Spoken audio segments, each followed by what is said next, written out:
get started. Hello, everyone. Welcome. This is our panel at Comic-Con International Presents Comic-Con at Home, presented by LitX, which is, we are LitX on Twitter. So please feel free to check us out. We are a teacher cohort that is centered around media literacy, multiple literacies, and promoting their use of multimedia in classrooms. This panel, its title is Books for All. It's time to redefine how we share books with kids. That could mean anywhere from a parent to a librarian to a teacher to a creator, all of which we have represented on our panel today. You know, really getting into, as the publishing world is bringing more and more new voices and perspectives to the forefront.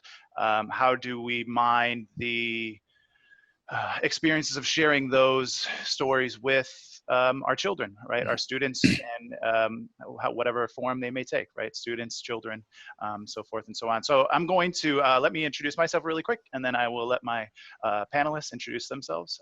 My name is Adam Ebert. I am a secondary educator. I teach freshman reading at a school just in the south suburbs of Chicago. I've been presenting at Comic-Cons like this for about 4 or 5 years at this point, on generally the same topics. And it's something that I hold near and dear to my heart because I thought it was always something that had great benefits for myself in the classroom. So we can kick this off. Hopefully we can maybe chime in as we find a natural order. I know I have Jill at the top of my window here. I don't know what everyone else's window looks like, but we can kind of maybe start with Jill and then let everyone chime in as they see fit. Hi, I'm Jill. I'm currently a middle school teacher in St. Louis, but I will be moving at the end of the summer to teach at a school in Salt Lake City. I came to comics and comics in my classroom as a way to reach all kinds of learners and have been hooked ever since. I guess, Steens, do you want to? Okay, cool. So my name is Steens. I am a cartoonist and editor and professor. I am the current artist on the syndicated comic strip Heart of the City, which you can read in newspapers as well as gocomics.com for free every single day. And I edit a lot of different things from a freelance editor. So I work with Mad Cave Studios. I used to work with Tapas. I work with a couple individuals as well on editing their comics and working on pitches for them to send to publishers. And in the fall, I teach cartooning at Webster University in St. Louis. Yehudi, would you like to go next? Yeah, thanks for having me. And it's great to see all these faces, real life people. It's very nice. My name is Yehudi Mercado. I'm a cartoonist living in Los Angeles. I work in video games and animation, books such as Sci-Fu, Fun World, Rocket Salvage are some of my titles. I'm currently show running a narrative podcast for kids based on my graphic novel for Hero Hotel. And it's the Hero Hotel show, and it's on the Pinna network. And I am writing and directing a short for Nickelodeon right now. Aiden, back to you. How's it going? I'm Ivan Alvarado. I am a secondary educator in the Chicagoland area, also a founding member of LitX. That's it. I'm just going to throw it to Tony. It does really feel great to hear everybody's voices. I missed a lot of Comic-Con this year, so I'm glad that we get a little bit of this camaraderie. My name's Tony Weaver Jr. I'm an author and educator. I am the author of a comic called The Uncommons that's published through my company, Weird Enough Productions. You can read more about it at weirdenough.com. And now that I can actually talk about it, I am the author of an upcoming middle grade graphic novel from First Second Books called Weirdo, dropping in January 2022, which will be here before you know it. I run a nonprofit organization called Weird Enough Productions. We use comics for literacy, social emotional learning, and digital citizenship in schools and after school programs around the country. And I've always believed in the ability of comics to do something that traditional prose just can't. So really excited to talk about that.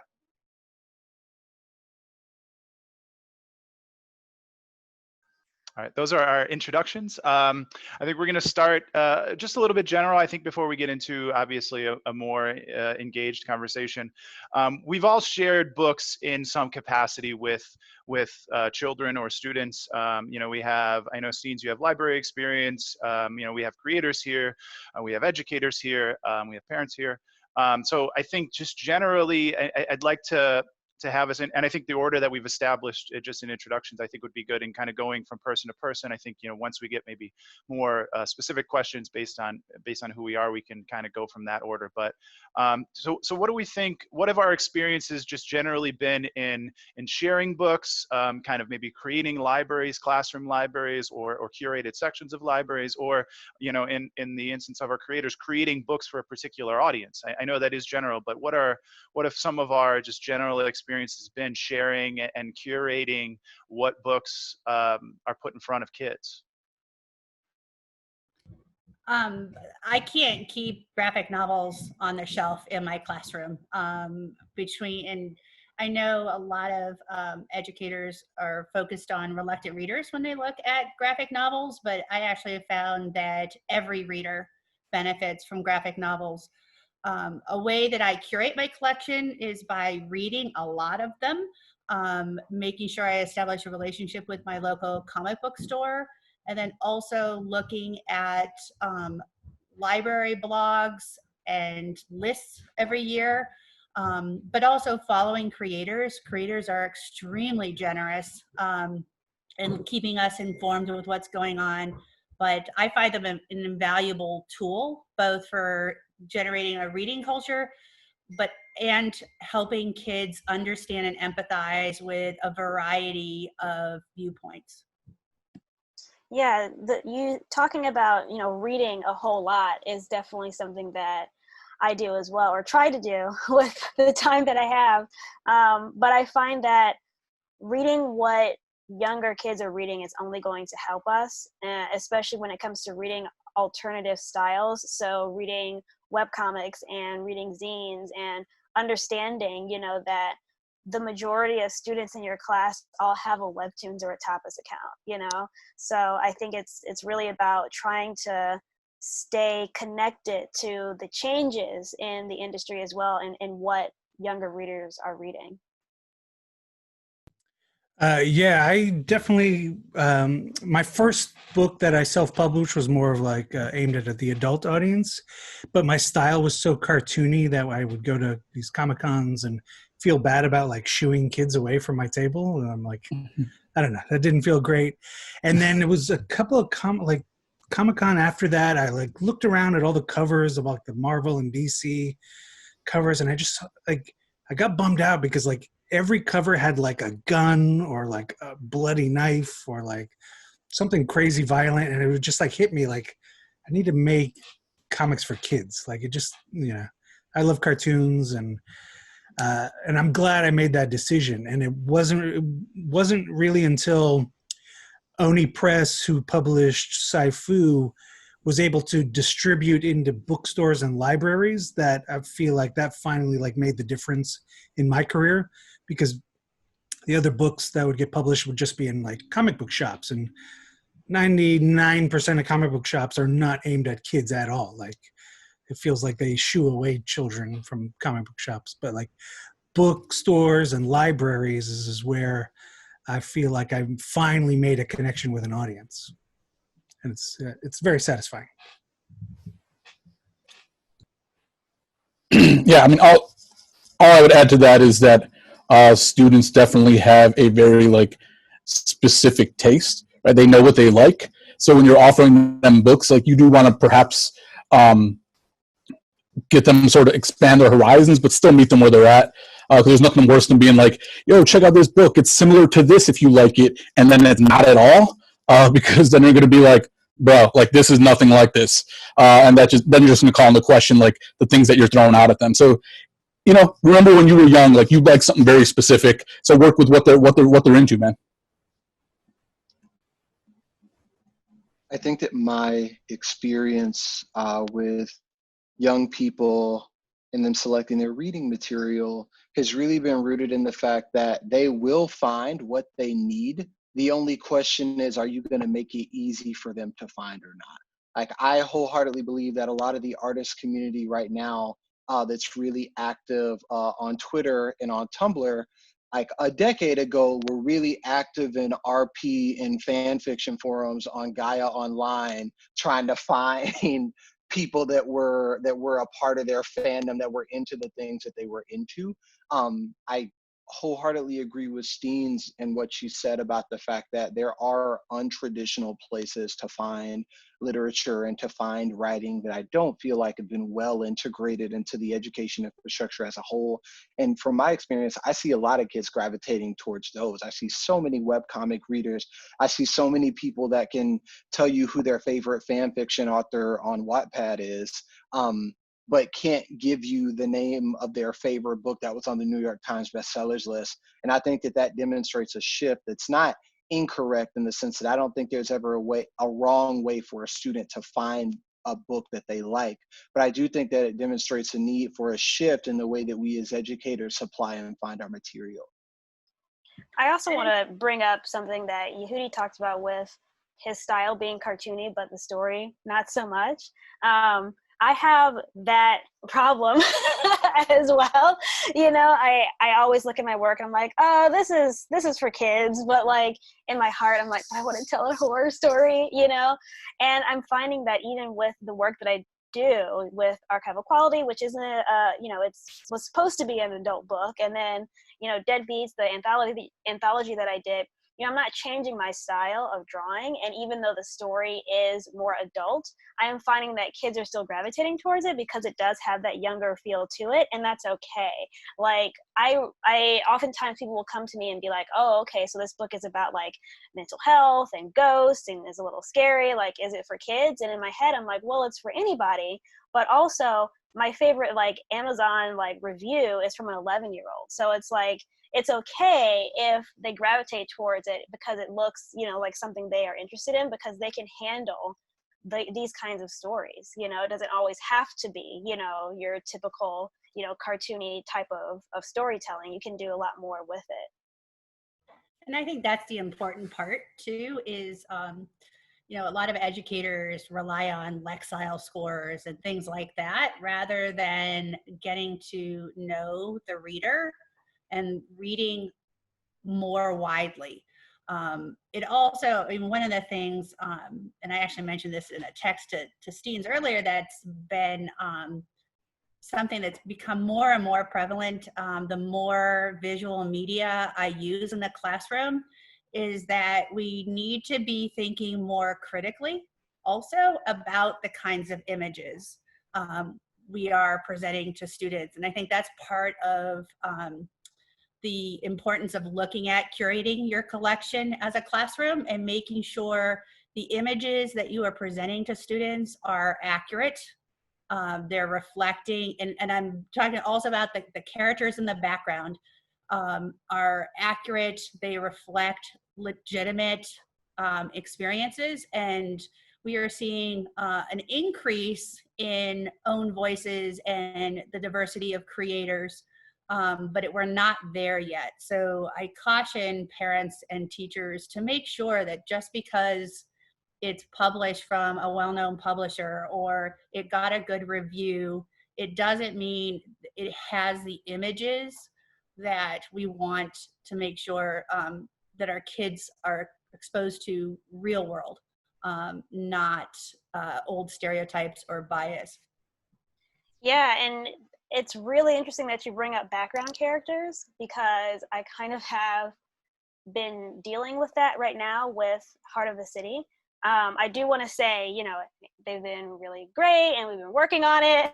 But when I first started drawing it, in syndicated comics, you don't color your own strips. There's just no way for you to do it all in like half time. It's a 365, you know, kind of comic.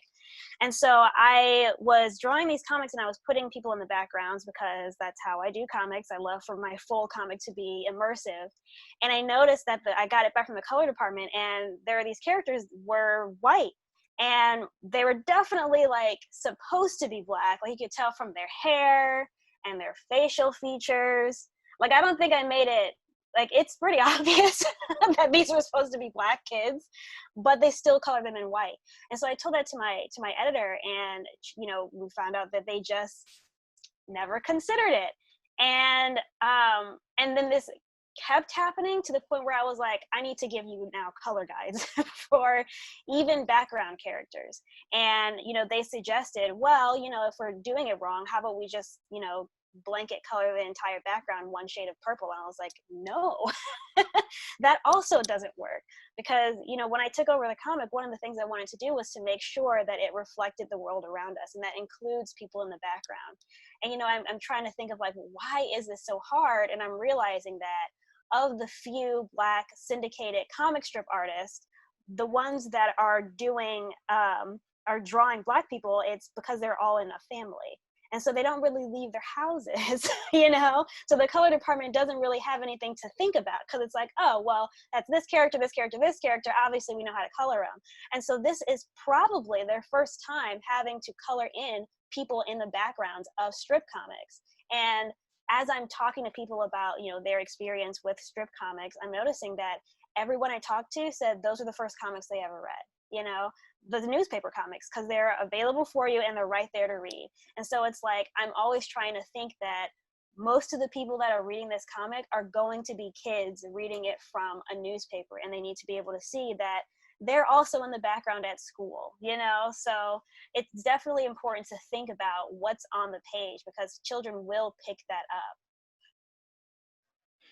Yeah, so I think going off of that comment and a couple of other comments, we are, and I think Tony brought up, like, gatekeepers, right? That comic book stores, or I know someone brought up comic book stores as not necessarily the most welcoming or friendly place. And since obviously in the advent of technology and the internet, that gatekeepers have kind of gotten spread to the wind, where a librarian is a gatekeeper, a teacher is a gatekeeper, a creator in cultivating their own audience and their followers and their fans is a gatekeeper in some capacity. So as we're right, our responsibility in a way as gatekeepers is diminishing based on just resources available, we're still gatekeepers in some capacity, right? The books, as much as kids might be going through other venues, the books that I put on that shelf in my classroom is curated in some capacity. I've always tried to transfer everything that's on my library shelf I've read, and I can at least speak to something about the book in recommending it. I think my question for all of you is, how do we determine, as gatekeepers, how do we determine what is and isn't okay to share with kids? Whether they are, an 11-year-old might see kind of particular text on their own, but then as we are, whether creating something or putting something, actively trying to put something in the hands of a kid, when do we determine, hey, maybe this shouldn't go on our shelf, or hey, I don't necessarily know if you would like this? What are, can we kind of speak a little bit more to what are those considerations and I think Steens, you were just talking about that, what are the considerations we're making when we're creating something or putting something in front of our audience or the kids in our classroom? What are those considerations? How do we figure out what's okay and what's not okay? Can I dive in on that? It is my personal opinion that gatekeepers are now more effective than ever, and that the gates are higher than ever. And the reason that I believe that is because I think that we've reached a place where we rely on traditional publishers to level set and create parameters for what we're supposed to give our kids. So a couple of days ago on Twitter, the hashtag publishing paid me was one where writers and authors were very transparent about the opportunities and advances that they were offered from traditional publishers for their work, to the point that you see authors like N.K. Jemisin being offered $25,000 for a book for the Broken Earth trilogy, and you see white authors that don't have a name or a track record at all being offered these multi-$100,000 advances for their debut books. So we can look at Publishing Paid Me and existing data around print publishing and know that the big five publishers are not offering the diversity that they should in terms of what our kids should be reading. And yet everything from library lists to reviews to what gets a librarian guide made for it is all rooted in what those publishers put out. Like, we say that we want diverse books, and in my opinion, this is gonna be weird to say, but stick with me. I personally believe that if no Black people wrote books again starting tomorrow, there are still enough books for Black kids that exist already. You just don't know about them because they're not on an ALA list and they didn't get published by a traditional publisher. Geneva Bowers is an amazing illustrator that has a webcomic called Hover Girls that I think is amazing, that she paid for to have printed herself. Unique Studios has a variety of middle grade Black African culture driven books, but as gatekeepers, they don't make it past muster because they don't have that stamp of approval on them that says, oh, they came from this publisher, or oh, it came from this publisher. So in my opinion, I think a part of the work, recognizing that it's hard, but that's why it's the work, right? Because it's difficult. I think a part of the work is that we have to decolonialize our mindset around what books are acceptable to put in front of kids and start applying more scrutiny to what publishers are pushing out and going out of our way to find these voices that are marginalized, that have already been doing the work. Everybody loves New Kid by Jerry Craft, but Jerry's been making books since before I was born. And New Kid is the one that says, okay, wow, this is great. Where has this voice been this whole time? It's been there. It just didn't get presented to you in the way that you know how to accept and acknowledge. Yeah, I think that's definitely one of the reasons why it's important for people to, no matter what their job is to look at alternate places for comics. You know, I mean, I remember when I was an editor and we were looking at which books to publish, and one of the first things that we did is we looked at webcomics. You know, which of these webcomics need more visibility? But not only is it at that point in the process, but once these books come out in the process, it's time for people to actually read them, which seems obvious. But, you know, you go to a library, and I'm thinking of my experience, but when I was younger, I went to the library, and that's where I wrote my first graphic novel. And I was 10 years old, and I read Death, The High Cost of Living, which is not a book for 10-year-olds. And I loved it, you know, and it definitely awakened some things in me. But like, it also, I feel like we could have done a little bit better when it came to organizing where those books are going to be, you know? And then you have to think about, well, which librarians are making those choices, you know? So while I, as a librarian, would put that with general graphic novels, a different librarian might put it with kids' graphic novels because they don't know and they didn't read it, you know? So there's just like a lot of education that needs to happen, not just before the book even gets published, but even afterwards. We can't just let it go out into the wild and say, hey, it's out there, it's done. It's about how do we get those into the hands of the kids and how to know which ones should go into which hands at what time, you know?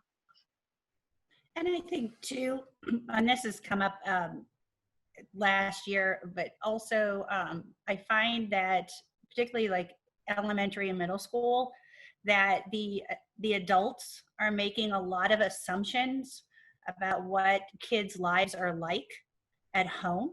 And quite often they make suggestions based on their own nostalgia rather than the real lives that kids are experiencing at home, or in their neighborhood, or, you know, in the world right now. And I think that we have to get to know our students as teachers, as individuals, and honor the reader, as opposed to pushing what we enjoyed when we were kids. And I also think another way to bridge some of this is also to have the kids also recognize themselves as producers of comics, not just consumers. And I think the more our kids are producing, the more they're going to broaden their research or their reading spectrum. And then I want to kind of kick this back to Adon because I'm going to fangirl a little bit on Adon. Adon does some amazing things with book pairings. That is an amazing way not only to bring graphic literature into the classroom, but also he brings a lot of poetry, which he makes so many suggestions on his Twitter feed that I have a hard time keeping up with purchases. So Adon, I'd love for you to kind of chime in here a little bit. Thank you so much, Jill. Yeah. I mean, first I would just say is sort of echo what everybody's saying and go to like independent comic shows and like zine shows because that's where it's at, man. Like grab those zines because they don't have to pass no litmus test or no publishers whether they have the muster. Like that's DIY. That's like I got this idea, I'm gonna put it out there, and that goes to what Jill's saying too, and that encourages bringing those into the classroom, encourages students to like, hey, I can do this as well. Right? Like I'm seeing this thing, I can tell my story myself. I don't need to have it go through, this person and this person and this person. Looked at things that people are publishing online, the PDFs that they're selling. They said like zines is where it's at. Like we've used a lot of them in class. I just think of like some of my favorite ones have been like Andrea Bell, Steen's just released Encyclopedia Brown, which was incredible that I picked up in a show recently. Richie Pope has zine after zine after zine. It's just like brilliant stuff. Bianca Eunice is like her stuff's amazing too, right? So like all these things that you just have at your fingertips to bring into the class, in which these stories, one, they hit harder than. I'm not going to say anything about stuff that's published, but like they just hit hard, dude. They're right there, and they're from the mouth of the creator. There's no filters it's going through, and I think that's just a great source. Yeah, do you think it's because there's such a lack of like comics journalism? I feel like every comic book, website, they're reviewing Spider-Man and like endless articles about Deadpool and like all the mainstream stuff still. Like I just feel like maybe if I don't know, I know they need clicks, but like I feel like comics journalism is a place where they could like at least highlight the zines of the world and like the self-published books and the stuff that's not necessarily your 10th iteration of Wolverine or Yeah, I mean it reminds me, did you guys read the comic from the New Yorker, How to Draw a Horse? It is quite possibly one of the funniest comics I have ever read. It is so ridiculous because it starts off like, okay, start with these 3 shapes, and then it ends up spiraling into like throw your idea in the trash and like Kobe it into like, the closet because this is incredibly hard. And it is so funny. And it was on the New Yorker. And in my head, I was like, not everyone can read the New Yorker. And this is as funny as the tiny zine that I picked up at Cake, which was rating the beards of past presidents.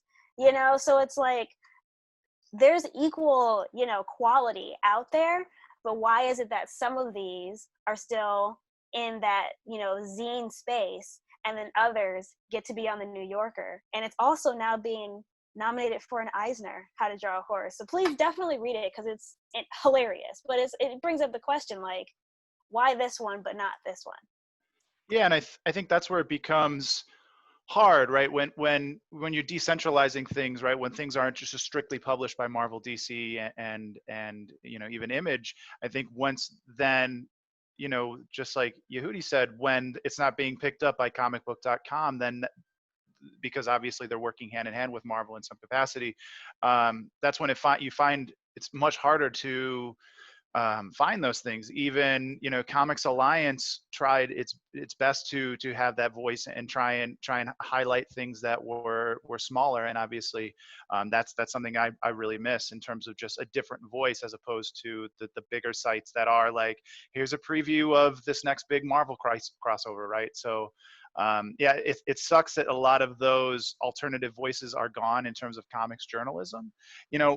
Speaking to some of your experiences, Cake, I know has been a great experience, and that kind of also lets me go down the rabbit hole in terms of like, all right, this author, someone like Ben Passmore worked on a book with Ezra Clayton Daniels, so that kind of lets me continue to fall down the rabbit hole of those creators and who they're friends with and who they highlight in terms of their friends or people whose work that they really dig. So, but yeah, a lot of times someone will mention someone's work in passing, and that just allows me to go into like, all right, what is this person all about? Who is their, their entourage of creators that go with them? But it is difficult. I know Adon. Is it the box we sit on?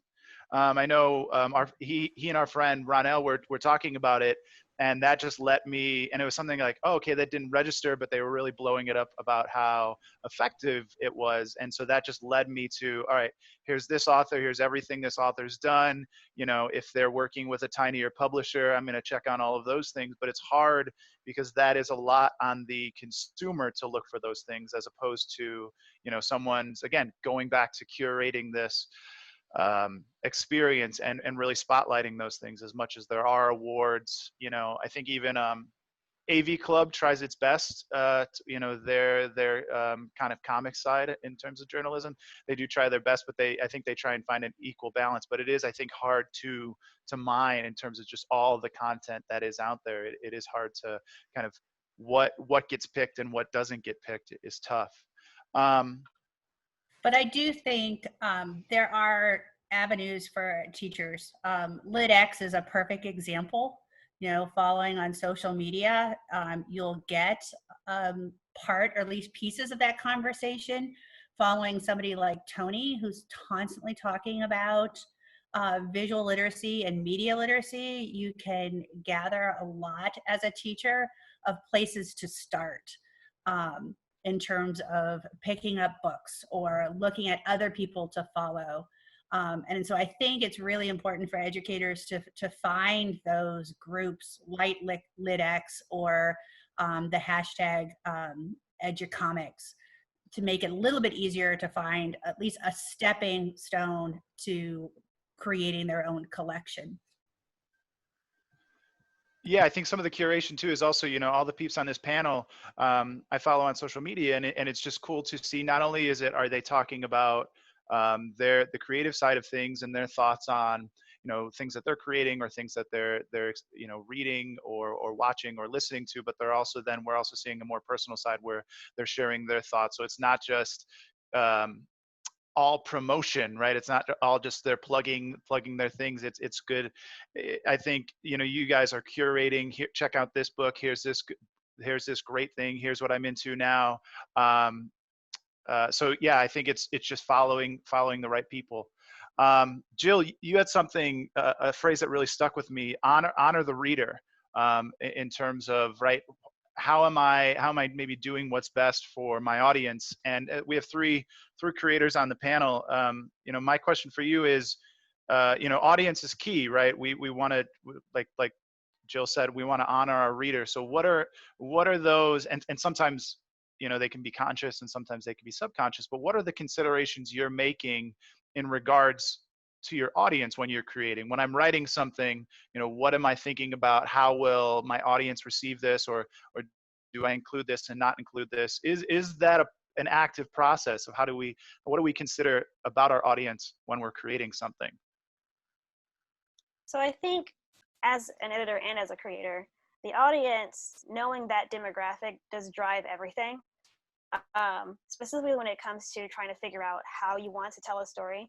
I did a sample for a book that was geared towards third graders, and the way that those panels are laid out and what kind of words are used is better for reading at the third grade level. And it's better for someone who is just starting their journey into visual literacy. You're not going to give Watchmen to a third grader, for many reasons, but also because, that's, you want to start from a certain point and bring them into reading, just like how you read words. It's the same thing for visual literacy as well. So you kind of have to figure out, well, at what point is someone going to be looking at this? But also it depends on what you're making it for. So like with Heart of the City, I know that kids are reading it, but I also know the most vocal people about it are grandparents who have been reading it for many, many years. So it's like, do I want to appeal to the kids who I know are reading it on the floor, you know, in their newspapers, or do I want it to appeal to the, you know, my aggressively geriatric society of naysayers, or do I want it to appeal to people who are going to be picking it up at the library when it gets collected, you know? So my choice was to make something that I would have enjoyed when I was younger, you know? And that's really the only way that I think about how I create, is what's something that I would enjoy that isn't offensive. I think that should be like a base, you know, not offensive, something you feel proud of, you know? Yeah, I definitely, yeah, everything I create is basically something that I wish I had as a kid. Like characters of color, you know, I'm Mexican, born in Mexico. Like, yeah, I can maybe count on one hand, like not even one hand, like the books I read as a kid with like a Mexican, yeah, two, maybe, yeah. I had Speedy Gonzalez, and then, yeah, that was about it. But so like, I definitely like, I am creating characters and stories of, you know, characters of color for me, like not necessarily like some targeted, you know, three-dimensional chess, like here's how I can game the system. Like this is the stuff I want to read. So in that respect, it's like a little bit selfish because I'm making stories that I want to read, like how I, you know, what I wish I had as a kid. And then also like like occupations and like characters like that you normally don't like highlight ever. Like I love to focus on like the character that would just be an extra in another person's story. Like I make them the hero because that's kind of like how I felt growing up. Like, so that's definitely like in the back of my head as I'm creating my stories. Yeah.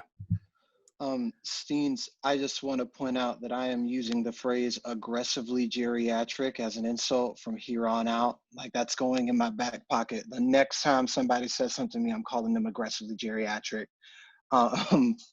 I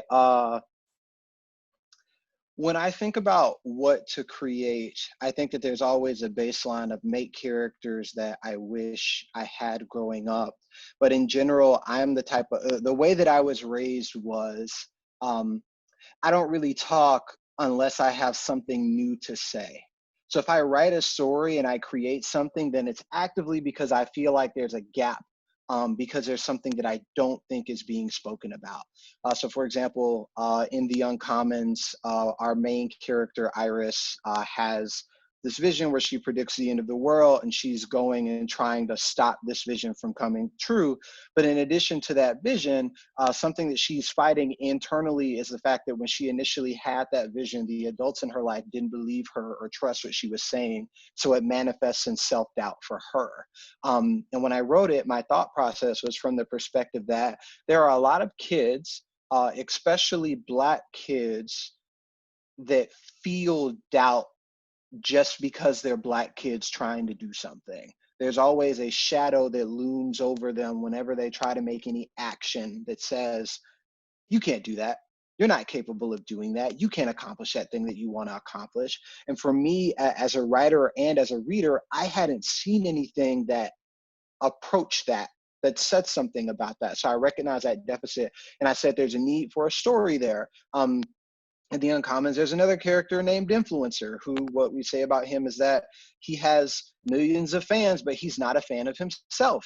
And I think that in an age where so many kids are aiming for TikTok as their career aspiration and pretty much using this quarantine and distance learning time period as a way to get clout and go viral and farm followers until they get to a point where they can make someone's yearly salary from one influencer campaign, there's a need to talk about what happens when you start positioning who you are as a person for public consumption on social media.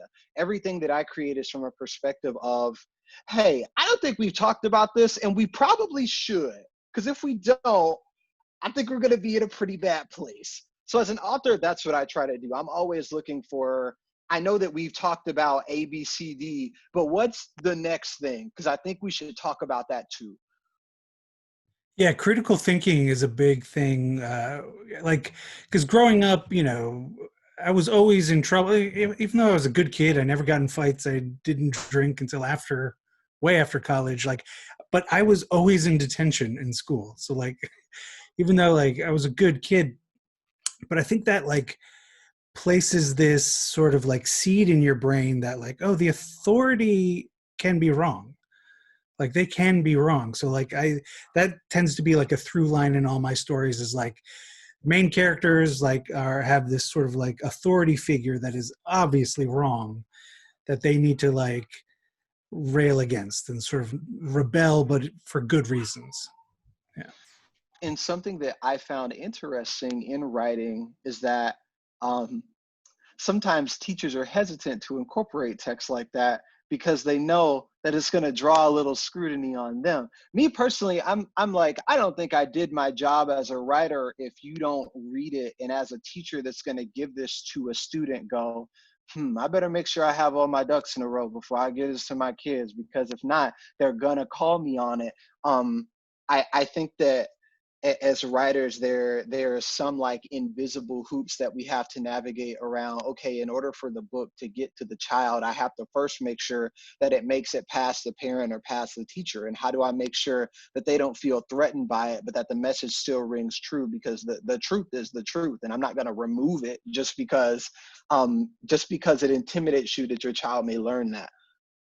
Yeah, it's crazy. Like just like the world right now that we're all seeing, like from homes in quarantine. It's like I think back about like, you know, my first book is, you know, about pizza delivery drivers. It's a comedy, but it's all set against the racial like upheaval during the O.J. Simpson car chase and like what happens in the background there. And then like even my the next book, Pantalones, Texas, it's all for kids, but like the opening scene is the main character urinating on a statue of the town's founder. Like I just think about like it's crazy that I don't know, just the world is sort of like catching up to some of my stories. It's very strange. Yeah. It's also important to let students who are both reading comics and maybe have an interest in making comics, that their stories don't have to be put on such a high pedestal. You know, so many people are so afraid to start because they're like, I don't have anything to say, or I can't say it eloquently enough. And that's why it's one of my favorite things to do in my stories is to do stuff that's completely ordinary. You know, one of my favorite comics that I did was during a stint of 3 days where Kia got the wrong toothpaste, and I was just like, I'm so particular about change and my toothpaste that it like was ruining my day. And then I find out that he also was struggling with the same question of, should I get new toothpaste even though we just bought this one? And then we like finally say to each other, we hate this toothpaste. Let's give it to someone else. And so it's like that sort of thing people are still going to gravitate to because you like to see your life reflected in entertainment, but also being able to do those kinds of stories makes it a little easier for new creators to feel like they can also make these kinds of stories as well, because I also had a strange toothpaste situation or something, you know? Yeah, and I think you look at it's hard to call it a storytelling format, but like a visual format, like a meme, right? I think the way that memes spread so quickly is that there's a commonality in whatever's being communicated in that meme, you know, however simple or complex. So I think it's important that as we're sharing these stories, you know, I think that's a really great point to bring up, Steens, is the stories we tell, again, it's always it could be something on a grander scale, or it could be something that we find is a smaller, more intimate story. So I think you know, as long as there's something that speaks to the commonality of you know, even a handful of people's experience, I think that's still a story worth telling. That is, we are roughly at our time. I think. You know, a great discussion. I think we're gonna wrap up here by either a send off with how can people find you on the internet, or what are you currently working on? What is on the forefront for you potentially? So you know, where can we find you as a educator creator on the internet, and maybe what are you working on? So this is our sign off, people. People can find me on Twitter at Gerber Jill, and I also have a blog called perceptivegaze.com. You can find me at ohastines on Twitter and on Instagram. That's 1H. And right now, I mean, I'm always working on heart, so I should be doing that now. And I'm also going to be very soon starting on drawing the next book, which is called Side Quest. It is a visual history of tabletop role-playing games, and it is also a semi-memoir for both me and my co-creator, Sam Satin. So it should be very good. Yeah, and my new book, Fun, Fun, Fun World, just came out. Please pick it up. It's been interesting trying to launch a book during quarantine, but you can find it everywhere. And follow me on Instagram is probably the best place, at Supermercado Comics. You get lots of pictures of my cute dogs. And I'm working on a middle grade graphic novel for HarperCollins called Chunky, and that's a memoir about my life as a fat kid. You can find me on Twitter and Instagram at Tony Weaver Jr. The Uncommons is available in print for the first time. 280 pages of amazing, full color, diverse goodness. And you can get that at weirdenough.com. You can just follow me on Twitter at teach_dopeness. All right, and my Twitter handle is at Mr. Adam Abort. On behalf of myself and LitX, I thank all of my panelists here today for, again, a great engaging conversation. And again, if you have any follow-up questions or things that you want to run by us, please feel free to contact any of us at those social media handles that we just blew up. Thank you. Bye. Bye. Bye.